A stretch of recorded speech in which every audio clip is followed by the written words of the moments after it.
Hi, my name is Ryan Ellis, and I'm working with Austin Benefield on the Pecos County roadway improvement on US Highway 67. It is just south of Pecos in West Texas. The company that we are representing is the Odessa Midland Roadway Construction Company.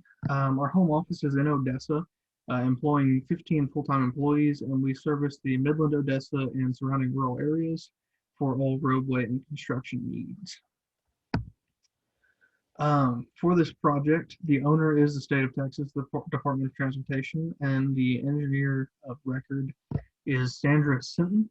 She is a TxDOT Engineer 5, and her PE number is 103,770.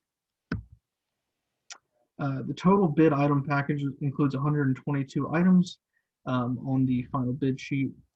In the plans, these are specified on sheets 12, 12A, and 12B. These all range from temporary and safety items for the project, as well as the permanent items like the asphalt and road topping. The location of this project, like I said, is in Pecos County, but also extends into Crane County and Crockett County. It is from a half-mile north of I-10 to the west, and then extends into the Crockett County line, going northeast. On this page, it's the darkened line in the middle with the arrows pointing to it.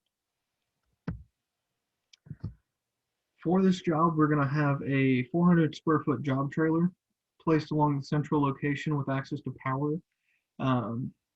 This is so that we can have easy access anywhere on the project as we may need it, whether we're just starting or finishing. So we have a central location that is also away from our office, since we can't drive in from our offices every day. The total cost of this job trailer is going to be $15,700, and that includes that is included into our mobilization costs.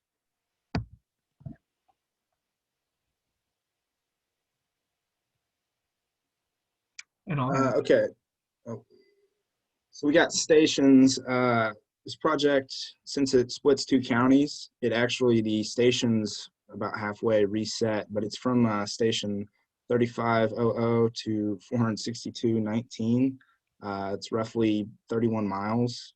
There's a little bit of exception due to railroad, but it's mostly two-lane highway with a little bit of a couple turning lanes every now and then, but it's pretty straightforward.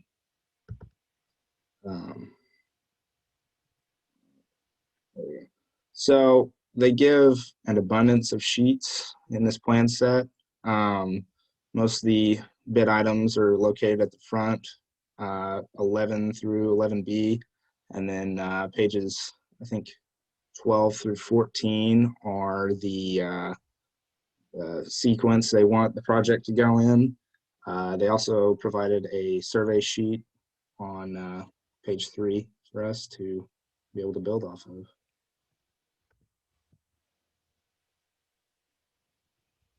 So since it's such a large project and so much earthwork is happening, we do have to have a SWIP.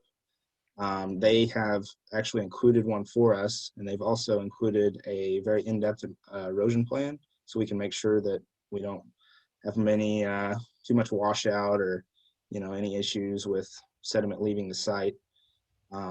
We have to have these because, like I said, it's more than, I think, 2 acres. You have to have a SWIP, so we're doing way more than that on this. One part of this project is improving the right-of-way. Since it is a more rural road, this involves cleaning up some trees and existing roadway and making the edges look a lot nicer and a lot cleaner for future use. They give a lot of guidelines for this, so it's pretty strict. A lot of tree protection. They're very specific about what they want and don't want, so makes it pretty easy since they kind of give you the guideline. Cross sections for this job. are pretty typical because it is mostly two-lane highway.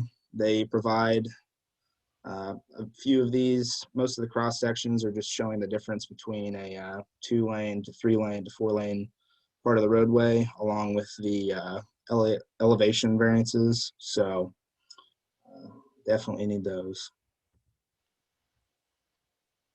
Utilities, not much to worry about. The biggest thing is probably the overhead power. There are some underground telephone wires, but most of it, from our interpretation of the plans, we won't really be messing with any of it since it's basically just a resurface of the road.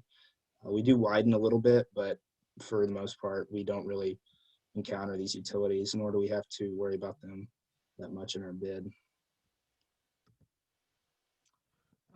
So in the general notes of this project, there are 25 of the 122 bid items specified.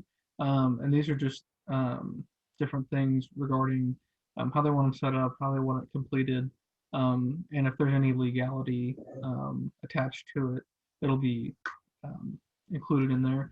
The one interesting thing about this project that's in the general notes is that there are 4 different field offices slash field laboratories included and required in this project.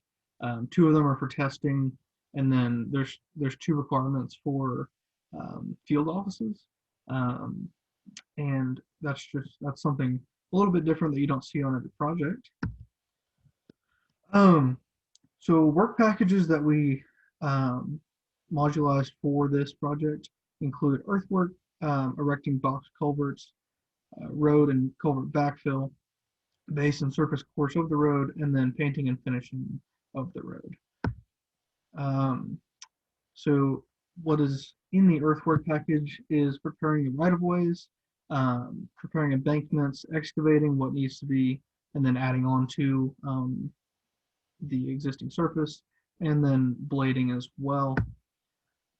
Going into the erecting box culverts, that's a pretty standard erect a former, pour the concrete, strip it, and then let it cure. Then after that, once the concrete is cured, backfilling the culverts so that we're bringing material from our stockpile or hauling it in. There's a couple different locations that we could keep material, but it's requested that we haul in material if needed, and then place and compact that fill around the culverts. Our next offering is base course and surface course.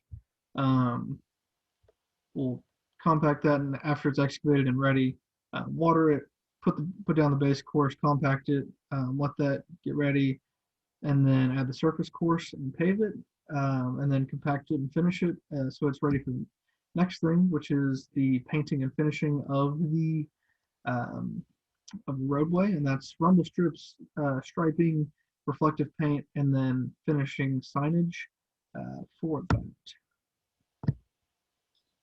So for the earthwork, we did some, there's a little bit of split scheduling on this since it is 2 counties. They actually, per plans, want us to do essentially 1 county first and then move into the 2nd county. And they only want us to work they only allow us to work on 2 miles at a time. So we kind of have to stair step our sequence out so that we can conform to that. So first of all is earthwork. This involves, taking out the old road, preparing right away, and getting that sub base ready for paving. Overall, it's about 300 days combined. Individually, to meet the 2-mile requirement, we estimate that it's going to take about probably about 21 days a mile, or per section, I mean. So, but this is the overall what we think it'll take on the project to complete. And then at the bottom, you can see where that total comes out to $4,183,400. That is based on our estimation of what we see on the plans, what we think we'll need for the project. Like Ryan was saying, it's pretty pretty simple. It's just a base course and a surface course, so not too crazy with the paving. Again, we only have 2 miles to work with, so we had to kind of sequence it out. Overall, we estimate around 302 days, but similarly to the earthwork, we have 21 days per 2 miles, so we broke it down into about 7 days. I believe it was 4 days for the right here. It was 3 days for the base layer and then 2 days for the finish layer. Also, we can meet that 21-day requirement. And then at the bottom, you can see Sorry. good, how we estimated it out based upon the aggregate and 2 layers. Pretty straightforward stuff. And that comes out to 19 million, 0.3, which is roughly the bulk of the project, is the paving. Finally, the painting and finishing, which they actually have it scheduled out to where this is one of the last things we do. We pave the whole road and then we come back and put the amenities in, I guess you could say. So for this, we gave it 196 days. They weren't necessarily clear if we were to do this in 2-mile sections or if we could do the whole thing at once. So we were kind of abiding by that 2-mile rule and split this one up. And then the numbers we came out for that one is 2.1 million. That involves the rumble strips, the markers, the stripings, and then all the traffic signs needed to keep the road safe. So our company, we feel like we're qualified to take on and complete this project. The 2 of us have had a lot of experience learning with both manual labor and learning from a lot of project managers and superintendents. And we feel like the combination of our skills, although we've not always been in a roadway building, we feel that we have the skills to take on this with little to no issue. Our final bid total, including everything, is $43,592,546.38. And that wraps up our display. And if you have any questions, feel free to contact us. And we hope you enjoyed our presentation. Thank you. Thank you.